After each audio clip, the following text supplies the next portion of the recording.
The net is a net for catching the alien mind. How will it come?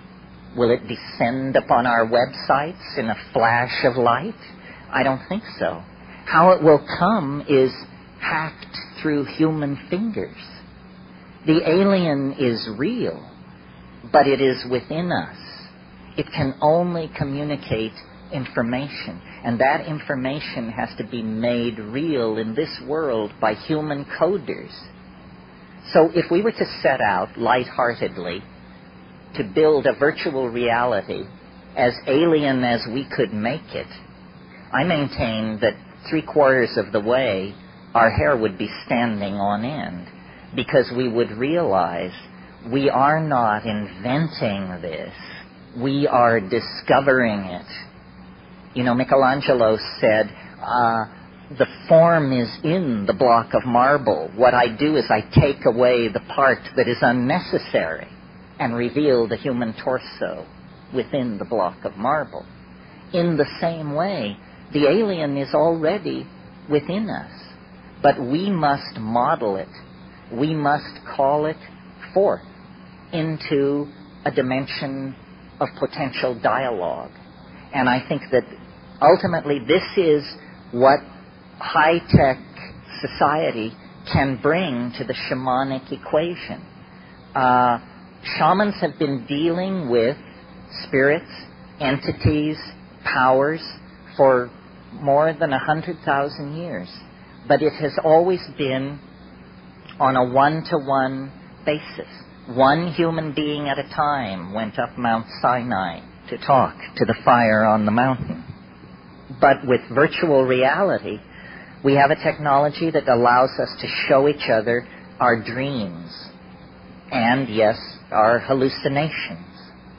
And as we begin to show each other the contents of our own heads, and as we begin to explore the alien Niagaras of beauty that pour through your consciousness under the influence of some of these substances, we are going to discover that we are not what we thought we were.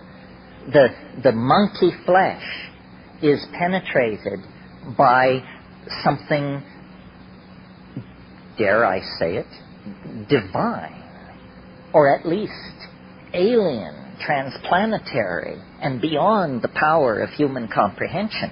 I don't know if we're talking about God Almighty here. I don't know if we're talking about the God who hung the stars like lamps in heaven, as Milton says. That seems a tall order. Maybe what we're talking about is the God of biology. Something has happened to this planet. It has become infected with an informational, call it virus, call it force, call it being, that is using matter, and yes, using our flesh and our thoughts to bootstrap itself to higher and higher levels.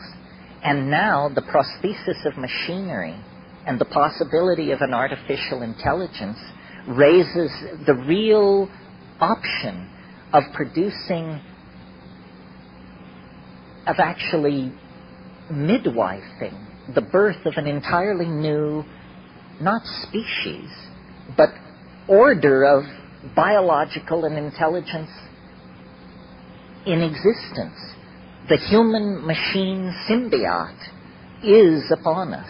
I mean, it's been with us for a while, since the first wheel was carved, since the first stick was sharpened. But that was all very simple stuff. Now it's clear that we are in partnership with an other mind, which comes to us through our machineries and through the biosphere. Wherever we press beyond the thin curtain of rationalist culture, we discover the incredibly rich, erotic, scary, promising presence of this intelligent other, which beckons us out of history and says, you know, the galaxy lies waiting.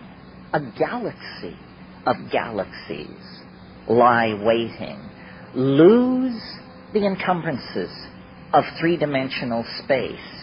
Return with the word to its higher and hidden source And at that point, you will discover the alchemical paraclete will be given unto you. The alchemical dispensation will be given. And as James Joyce said, man will be dirigible. What did he mean? He meant that we will lose the limitations of physical and three-dimensional space, that we are destined to become mental creatures. People say, well, isn't this a terrible thing? What about this, that, and the other? All the things you're worrying about, we turned our back on 25,000 years ago.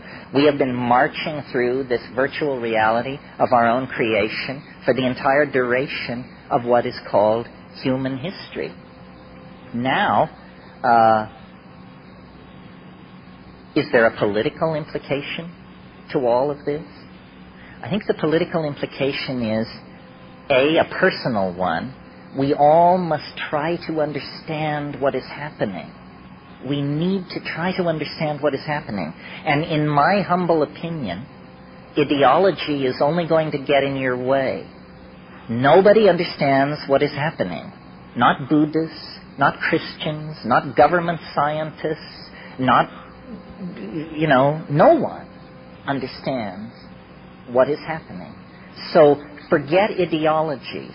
They betray, they limit, they lead astray. Just deal with the raw data and trust yourself. Nobody is smarter than you are. And what if they are? What good is their understanding doing you? People who walk around saying, well, I don't understand quantum physics, but somewhere somebody understands it. That's not a very helpful attitude toward preserving the insights of quantum physics. Inform yourself. What does inform yourself mean? It means, A, transcend and mistrust ideology. Go for direct experience. What do you think when you face the waterfall? What do you think when you have sex? What do you think when you take psilocybin? Everything else is unconfirmable rumor, useless, probably lies.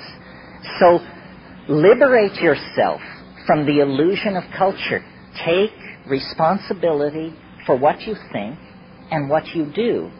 And then the other political implication toward community is a lot of people are going to be very anxious because change raises anxiety in people.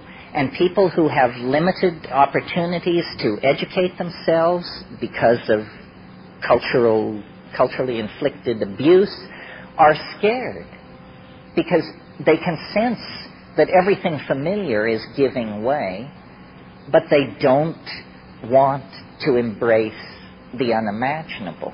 These people need to be reassured. They need to be reassured by example and by hearing optimistic and reasonable rhetoric about the future. Selling the future as an 8-alarm fire, which is how the media does it, only makes a sane future impossible. So we need a responsible approach to thinking about the future. And it means taking personal responsibility for your drug taking, for the ideas, the memes that you push into society, and for the images that we share among ourselves. One of the great truisms of the New Age is that images can heal. But I've never heard anybody discuss the obvious contra-implication, which is images can make you sick. And you are constantly bombarded with images which disempower, divide, confuse, and make crazy, basically. So I think the reason psychedelics are such political dynamite in any culture is because they dissolve cultural assumptions. The scales fall from people's eyes, and they say, does this make sense? Does my job make sense? Does my relationship make sense? To my significant other? To my government?